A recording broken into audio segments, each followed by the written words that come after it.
Welcome friends हमारे इस चैनल अर्जुन आर्ट्स में। दोस्तों, इस चैनल में आपको हमेशा एक पेंटिंग से रिलेटेड वीडियो एवरीडे मिलती रहेगी। इसके लिए आपको सिर्फ एक काम करना है, नीचे दिए गए लाल सब्सक्राइब बटन को प्रेस करके साथ ही बेल के आइकन को प्रेस करिए और ऑल पे सेलेक्ट करिए, ताकि आपको हमारे वीडियो की नोटिफिकेशन सबसे पहले मिलेगी। और इस चैनल में आपको वाटर पेंटिंग से रिलेटेड पेंटिंग आपको हमेशा प्रतिदिन मिलती रहेगी।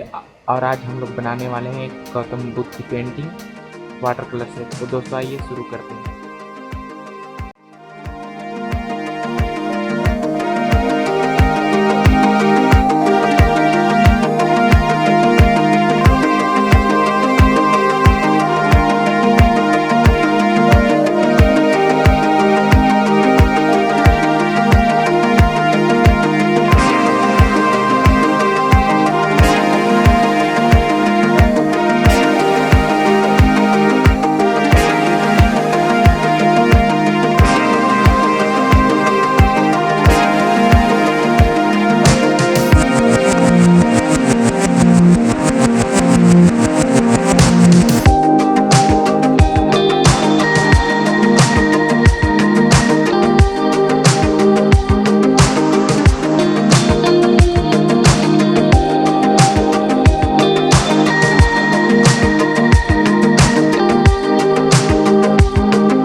फ्रेंड्स, इस पेंटिंग को बनाते हुए काफ़ी समय हो गया है और मुझे अभी एक्चुअली भूख भी लगने लगी है।